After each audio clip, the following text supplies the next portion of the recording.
السبت 3 ابريل 2021 ميلادية. مصر مهد الحضارة هتكون مع موعد جديد لكتابة التاريخ، وحوالي الساعة 6 مساء وسط إجراءات أمنية مشددة، وبعد ما تقوم المدفعية بإطلاق 21 طلقة هيبدأ أهم وأكبر موكب ملكي في التحرك. وهنا إحنا مش بنتكلم عن ملك أو ملكة، دول 22 ملك وملكة من أعظم من حكموا مصر. مومياوات الملوك والملكات العظام هيتحركوا من مقرهم القديم من المتحف المصري لحد متحف الحضارة بمصر القديم. الحدث ممكن يكون عادي بالنسبة لناس كتير، لكنه بيمثل تكريم وتشريف لملوك عظام حكموا مصر من أكتر من 5000 سنة. تعالوا بقى معانا نعرف مين هم أصحاب الموكب العظيم. أول ملك هنتكلم عنه النهاردة وهو الملك رمسيس الثاني ابن الملك سيتي الأول.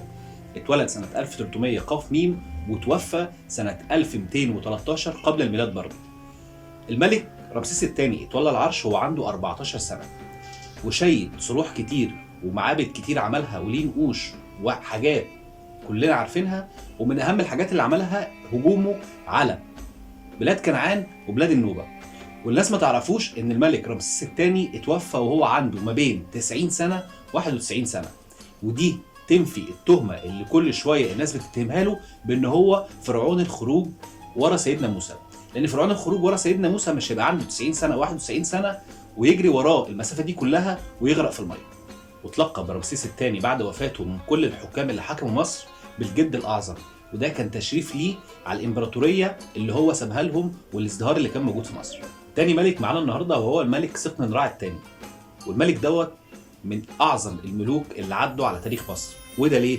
لأن هو أول ملك مصري بدأ بالقتال المسلح عشان يجلي الهكسوس عن مصر. واللي راح المتحف المصري أو سمع عن تاريخ الملك دوت هيلاقي إن هو توفى بسبب ضربات قاتلة في الراس. حتى الموميا بتاعته ما كانوش عارفين يدفنوها بالوضع الملكي للإيدين على الصدر. يعني معنى كده إن الملك دوت كان موجود في الخطوط الأمامية واتأثر واتكتف واتقتل دفاعا عن تراب مصر. الملك الثالث اللي معانا النهارده وهو الملك تحتمس الثالث. اتولد سنة 1481، وبيعد الملك تحتمس الثالث واحد من أعظم الملوك اللي عدوا على تاريخ مصر ومن أعظم ملوك الأسرة ال18. اتولى الحكم بعد زوجة أبيه الملكة حتشبسوت، وقام ب 16 حملة عسكرية على آسيا. أخضع آسيا خلال ال 16 حملة عسكرية دول.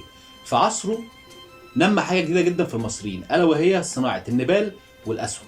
واللي شاف كل تماثيل الملك تحتمس الثالث يشوف فيها إن هو كان قوي جدا ومفتول العضلات، ولذلك سمي بالملك المحارب. على فكرة تحتمس الثالث من أباطرة التاريخ عموما، لأن نفوذه اتمد لرقعة بعيدة جدا عن رقعة الدولة المصرية. توفى الملك تحتمس الثالث في عام 1425 قبل الميلاد، وفضلت الإمبراطورية بتاعته دي موجودة لحد سنة 1070 قبل الميلاد لحد حكم الملك رمسيس الحادي عشر. الملك سيتي الأول أحد ملوك الأسرة 19 اللي اتولد سنة 1323 قبل الميلاد. الملك سيتي الأول سماه الإغريقيين باسم سيسيسيوس، واشتهر باسم ماعت رع، ولو ترجمنا الاسم ده دلوقتي اللغة بتاعتنا معناه الخالد. والاسم الأكثر شيوعا للملك سيتي هو سيتي منبتاح. ومن أهم آثار الملك سيتي الأول صالة الأعمدة الكبرى بمعبد الكرنك. واللي راح معبد الكرنك هيشوف إن تم تصوير على الأعمدة الخارجية بعض انتصارات الملك سيتي الأول على البدو اللي كانوا بيغيروا على شمال المملكة المصرية والليبيين والحيثيين والآموريين. خامس شخصية معانا النهاردة وهي الملكة المصرية حتشبسوت، اللي حكمت في عصر الأسرة ال18 بعد وفاة زوجها تحتمس الثاني. كانت حتشبسوت هي الوصية على تحتمس الثالث اللي هيتولى الحكم بعدها. حكمت حتشبسوت أكتر من 22 عام.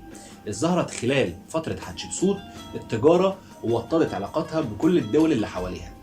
وحتشبسوت للناس اللي ما تعرفش تم تشخيص وفاتها بعد الأشعة والحاجات اللي شافوها بعد فحص الموميا بسبب مرض السرطان ومرض السكر. وعلى فكرة عصر حتشبسوت ما كانش بالسهولة الناس بتتخيله. الست دي كانت أصلا دينيا المفروض إن هي ما تحكمش البلد، وزي ما احنا كلنا درسنا إن هي حكمت البلد بسبب ذكائها الفطري وقدرتها والسياسة العالية بتاعتها، وإن هي فضلت متنكرة طول فترة حكمها بزي الرجال. آخر ملك هنتكلم عنه النهارده لكي يكون ختامها مسك هو الملك المحارب أحمس، اللي المفروض إن فيه مسلسل بيتعدي ليه وعن قصة حياته. الملك أحمس اتولى الحكم في سن ال17 بعد ما توفى والده سقننرع واخوه كاموس اثناء جهادهم المسلح ضد الهكسوس. الملك احمس قدر ان هو بفضل قوته وبفضل صبره وجلده ان هو يدرب المصريين اللي حواليه، وجه من طيبه وفضل يحارب الهكسوس لحد ما نفاهم لحد حدود سيناء.